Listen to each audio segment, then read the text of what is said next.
eu sou a Luana Lessa e vou falar um pouquinho para vocês sobre as bacias hidrográficas brasileiras. Você sabe o que é uma bacia hidrográfica? Pois é, a palavra bacia te lembra um reservatório, certo? É como se fosse um reservatório de água, só que no nosso relevo. Então vamos entender um pouquinho como é que funciona uma bacia hidrográfica. Vocês conseguem ver aqui, nesse desenho aqui, que nós temos um rio principal, e temos rios que desaguam nesse rio principal, que são chamados rios afluentes. Os rios que desaguam nos afluentes são chamados de subafluentes. E eles vão desaguar no total nesse rio principal. E é através desse conjunto de rios, certo? Que formam quase como se fosse uma rede, que a gente vai chamar de bacia hidrográfica. Então, o que é uma bacia hidrográfica? Ela vai ser uma rede de captação de água, onde a água que chove e vai ser captada pelos rios, vão fluir para um mesmo local, como se fosse uma bacia. Então, olha só, aqui vocês reparam que eu tenho um relevozinho, certo?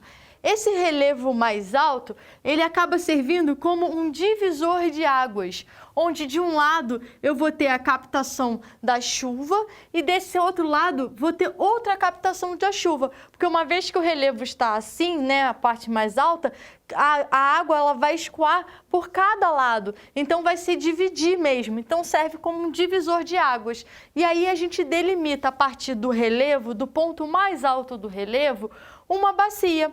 E aí, essas bacias, no caso, são muito importantes para as nossas atividades econômicas, como, por exemplo, a navegação e como, por exemplo, também a produção de energia elétrica.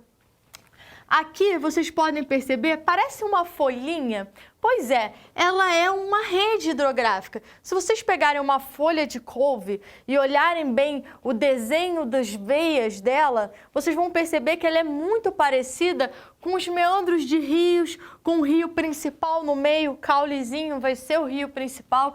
Então é muito parecida. Eu trouxe esse desenho para vocês perceberem, no caso, a similaridade. E quando vocês olham para dentro do nosso território brasileiro, vocês conseguem perceber que nós vamos ter, né, como se fossem várias dessas bacias, porque no total o Brasil tem 12 bacias hidrográficas. O Brasil é privilegiado do ponto de vista hídrico. E aqui nós vamos falar sobre as bacias principais do Brasil. Nós temos 12, mas tem umas que acabam sendo mais importantes do ponto de vista econômico. Então aqui, o que é importante a gente pensar, né? Nesse quesito da exploração e utilização econômica. As principais bacias vão ser a Amazônica, a Tocantins-Araguaia, a São Francisco e a Paraná. Eu vou mostrar para vocês as características de cada uma. A bacia amazônica vai ser essa, que vai comportar toda essa porção onde nós temos realmente a floresta amazônica. E ela tem como principal característica, né, ser muito grande, ela é uma bacia muito grande, maior bacia do mundo, e ela possui grande potencial energético e para o transporte. Por que isso, né? Vale lembrar que a bacia amazônica ela tem áreas de diferença de nível. Por quê? Porque a gente vai ter umas partes de rios de planalto. E aí você cria uma queda de água. O fato de você ter uma queda de água te facilita colocar uma barragem e represar essa água. Uma vez que você coloca a barragem, represa a água, você controla o fluxo dela. E é através do fluxo da água, uma vez que você abre, né, as comportas, elas vão gerar, né, energia caindo dentro desse relevo e girando a nossa turbina, o que vai fazer com que haja produção de energia.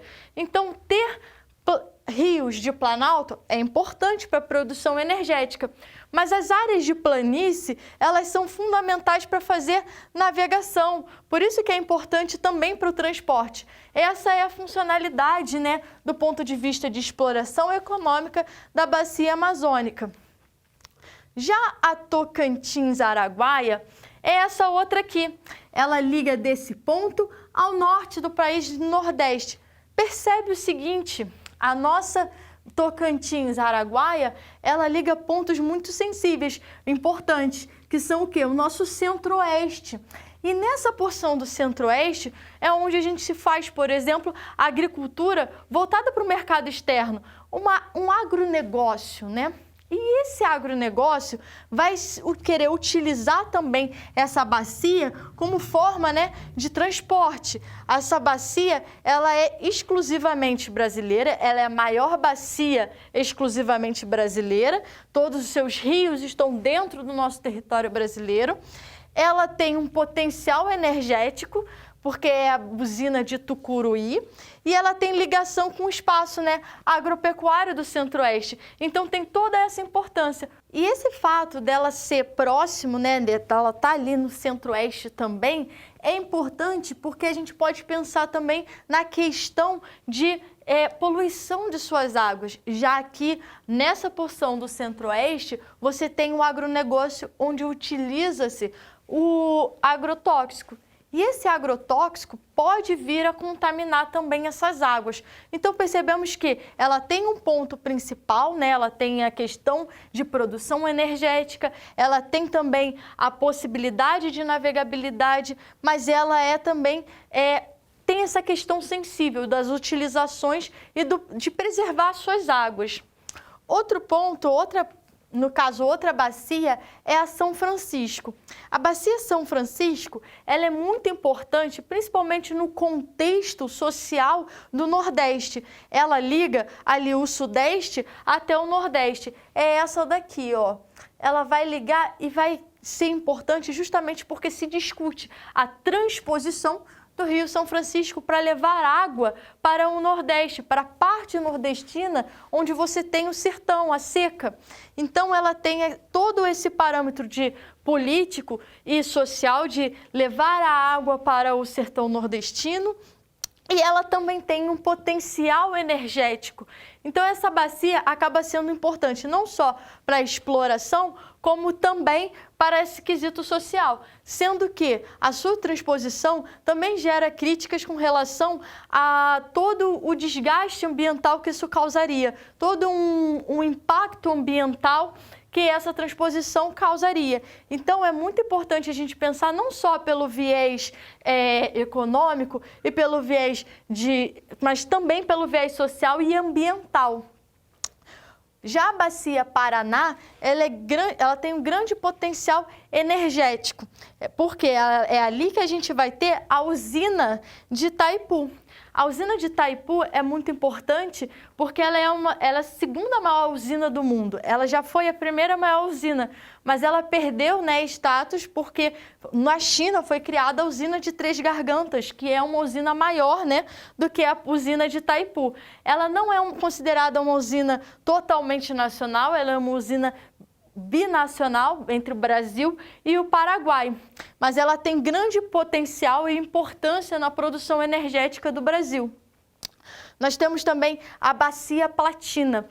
A Bacia Platina, ela vem desde um contexto no período colonial brasileiro, e ela aborda, no caso, ela se subdivide em 3 bacias, né? A Bacia Paraguai, a Bacia do Paraná e a Bacia do Uruguai.